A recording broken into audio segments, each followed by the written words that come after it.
Imagine you're a professional diver. You've been sent nearly 100 feet beneath the Atlantic Ocean to recover the bodies of men who died in a shipwreck. Your flashlight cuts through the darkness. The deeper you descend, the quieter the world becomes. The wreck comes into view, a massive steel tugboat resting upside down on the ocean floor. Inside are the bodies of the crew, or so everyone believes. You swim through the narrow corridors, your light scanning lifeless rooms. Then, out of the darkness, a hand reaches toward you, not the hand of a corpse, a living man. A man who had somehow survived nearly 3 days trapped inside a sunken ship. No food, almost no fresh water, no way to call for help, surrounded by freezing black water and convinced he would die alone. How is that even possible? And more importantly, what kept him from giving up when almost anyone else would have? This is the unbelievable true story of Harrison Okene, the man who refused to let the ocean decide when his life would end. At first glance, Harrison's life seemed ordinary. He worked as a cook aboard the Jascon 4, a tugboat operating off the coast of Nigeria. His job wasn't glamorous. He wasn't the captain. He wasn't an engineer. He wasn't a trained rescue expert. He simply prepared meals for the crew while the vessel supported offshore oil operations in the Atlantic. It was demanding work, but it paid the bills. Like everyone else on board, Harrison had become used to the unpredictable moods of the sea. Some days the ocean was calm. Other days it reminded everyone that nature doesn't negotiate. But nothing could have prepared the crew for what was about to happen. It was early morning on May 26, 2013. The tugboat was helping stabilize an oil tanker during rough weather when powerful waves began crashing against the vessel. At first, it seemed manageable. The crew had handled storms before, but within moments, the situation spiraled out of control.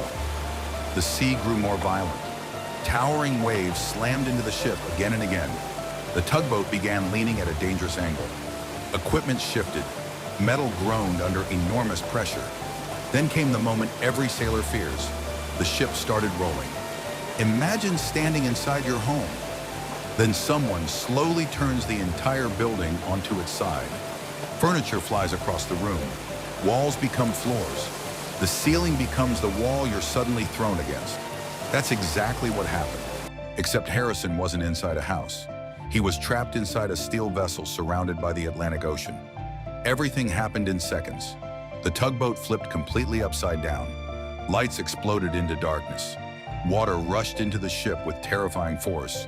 Hallways became flooded tunnels. Anything not bolted down became a deadly projectile. Crew members were thrown violently through the vessel. Some never had a chance.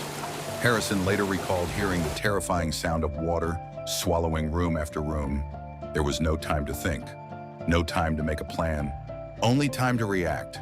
Instinct took over. Instead of trying to swim toward what used to be the ceiling, Harrison searched desperately for any pocket of trapped air. The ship was upside down now. Nothing made sense anymore. Every direction felt wrong. The darkness was almost complete. The pressure of the ocean pressed against the steel walls. Somehow, against impossible odds, he found a small compartment where the incoming water had stopped just short of the ceiling.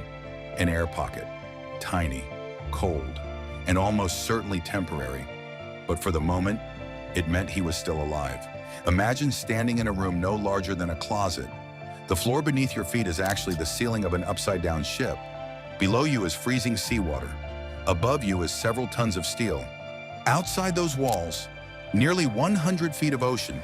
No phone, no radio, no light, no rescue. No idea whether anyone even knew you had survived. That tiny pocket of air had become Harrison's entire world. And with every breath he took, there was just a little less oxygen left. Most people think survival's about strength, but in reality, the first battle isn't against hunger or thirst or even the environment. It's against panic, because panic convinces you that every second is your last. And once panic wins, the body often follows. Somehow, Harrison forced himself to stay calm. He prayed, he listened, he waited. Every strange sound made him wonder, was that the ship settling deeper into the ocean? Or was someone coming? Hours passed, then more hours. The darkness never changed. The silence only grew heavier. And somewhere in that endless blackness, Harrison realized something terrifying. No one was coming, at least not yet. But what he didn't know was that the ocean still had far worse tests waiting for him. The first few hours were the hardest, not because Harrison was injured, not because he was hungry, but because his mind kept asking the same terrifying question.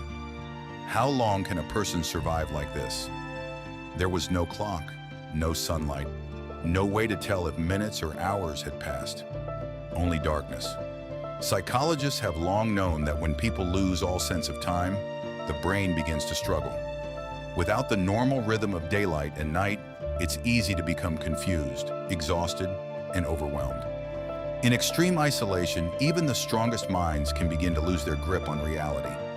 Harrison was now facing all of that, completely alone.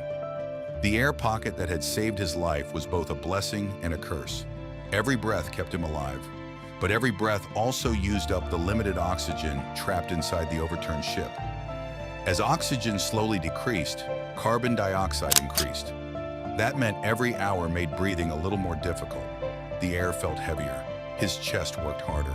Even simple movements became exhausting. So Harrison made a decision that may have saved his life. He moved as little as possible. He understood that wasting energy meant using more oxygen. Instead of fighting the situation, he conserved every breath he could. Sometimes surviving isn't about doing more. It's about knowing when to do less. Then another problem appeared, the cold. The Atlantic Ocean isn't forgiving. Although the trapped air kept part of his body out of the water, he still spent much of his time standing in cold seawater. Hour after hour. The cold slowly drained his strength. His muscles stiffened. His body shivered uncontrollably. Hypothermia became another invisible enemy. And unlike fear, the cold didn't care how determined he was. Thirst soon became almost unbearable, surrounded by water, yet unable to drink it. Salt water would only make things worse. According to Harrison's own account, he eventually found a bottle of soda floating inside the wreck. It wasn't much, but it gave him precious fluid when he needed it most. It wasn't enough to satisfy his thirst. It was enough to keep hope alive. Sometimes survival depends on the smallest pieces of good fortune. As the hours stretched into days, the silence became almost impossible to bear. Imagine never hearing another human voice. No footsteps, no engines, no birds. Only the occasional groan of twisted steel as the wreck shifted beneath thousands of tons of water. Every sound made Harrison wonder, is the ship breaking apart? Or is someone finally coming?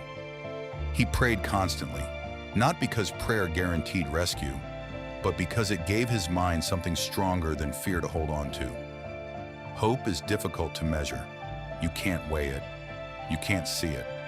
Yet time and again, survival stories suggest it can be one of the most powerful forces a person has. Then, something changed. For the first time since the ship sank, Harrison heard a new sound, a distant, metallic bang. He froze. Was it real? Or was his exhausted mind imagining it? The sound came again, closer this time. Someone, or something, was outside the ship. His heart raced. For nearly 3 days, he had believed he might die alone. Now there was the smallest possibility that someone had found the wreck. But there was another terrifying possibility. What if they were only there to recover bodies? After all, everyone believed no one could have survived this long underwater. Outside the wreck, a team of saturation divers had begun their grim mission. Their job wasn't to rescue survivors, it was to recover the bodies of Harrison's crewmates. No one expected to find anyone alive. The divers carefully entered the overturned tugboat, navigating narrow passageways filled with darkness, floating debris, and the bodies of crew members who had not escaped. Visibility was poor. Every movement had to be slow and controlled. One mistake could stir up silt and reduce visibility to almost nothing. As one diver moved deeper into the wreck, his flashlight swept across another compartment. Then, he noticed movement. At first, he thought it couldn't be possible. No one survives trapped underwater for nearly 3 days.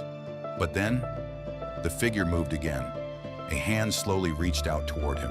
In that instant, What had begun as a recovery mission became one of the most astonishing rescue operations ever captured on camera. But getting Harrison out of the wreck would prove to be just as dangerous as surviving inside it. The diver couldn't believe what he was seeing. In front of him, inside a ship that had been resting on the ocean floor for nearly 3 days, stood a living man. Harrison Okene was pale, exhausted, and terrified, but he was alive. For a brief moment, neither man spoke. The diver later described the encounter as shocking beyond words. He had entered the wreck expecting silence and death. Instead, he had found a survivor. Then Harrison reached out. The diver took his hand. It was the first human contact Harrison had felt in nearly 60 hours. Imagine what that moment must have been like. After days of believing no one was coming, you suddenly realize you're not alone anymore. The nightmare isn't over, but for the first time, there is hope. The rescue, however, was far from simple. The divers couldn't just swim Harrison to the surface. After spending nearly 3 days under the immense pressure of the ocean, bringing him up too quickly could have been fatal. His body had adapted to the pressure inside the wreck. A rapid ascent could cause severe decompression sickness, sometimes called the bends, where dissolved gases form dangerous bubbles in the bloodstream. Ironically, surviving the shipwreck wasn't enough. Now they had to make sure the rescue itself didn't kill him. The divers fitted Harrison with breathing equipment and carefully guided him through the flooded corridors of the upside-down ship. This was perhaps the most frightening part of all. To escape, he had to leave the only place that had kept him alive. Think about that. For almost 3 days, that tiny air pocket had become his entire world. Now he had to trust strangers and swim into the freezing darkness, knowing that one wrong move could be his last. It took extraordinary courage, not because he wasn't afraid, but because he moved forward despite his fear. Once outside the wreck, Harrison was taken into a decompression chamber where he remained for several days. The chamber slowly reduced the pressure around his body, allowing him to return safely to normal atmospheric conditions. It was a slow process, but it worked. Against every expectation, against the odds, against the relentless force of the Atlantic Ocean, Harrison Okene survived. Of the 12 crew members aboard the Gascon 4, he was the only one found alive. So how did he do it? Was it luck? Partly. Finding that air pocket was an extraordinary stroke of fortune. But luck alone doesn't explain the whole story. Many survival experts point to a combination of factors. He stayed remarkably calm. He conserved his energy. He avoided drinking seawater. He found a small amount of liquid to keep himself hydrated. And perhaps most importantly, he refused to believe the story was over. Again and again, psychologists who study survival describe a similar pattern. The people who endure impossible situations often share one trait. They keep searching for the next reason to survive. Not the next week, not the next day, just the next moment.